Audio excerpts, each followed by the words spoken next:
दोस्तों नमस्ते। आज प्रेमचंद को याद करने का दिन है।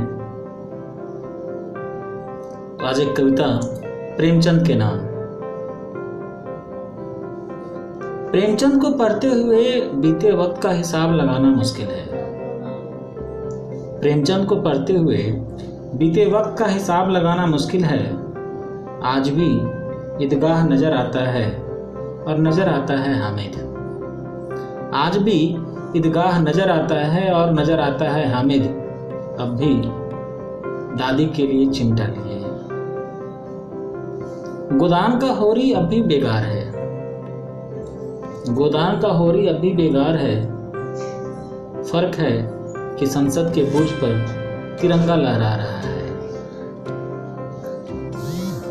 आज भी ईदगाह नजर आता है और नजर आता है हामिद।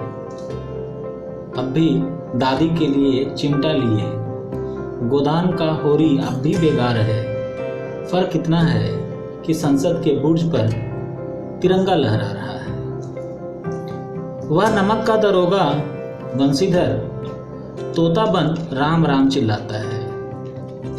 वह नमक का दरोगा बंसीधर तोता बन राम राम चिल्लाता है।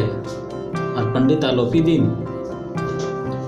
आलोपी दिन की शान में देश का शासक गद्दी से उतरकर रेड कारपेट बिछाता है।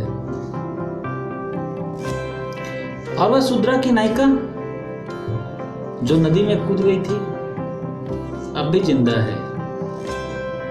वह सुद्रा की नायिका जो नदी में कूद गई थी अब भी जिंदा है।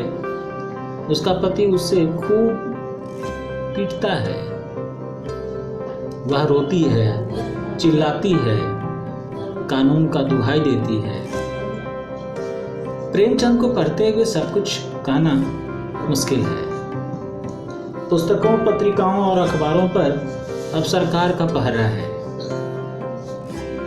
देशद्रोह अब कानून की नजर में सच को सच लिखना है।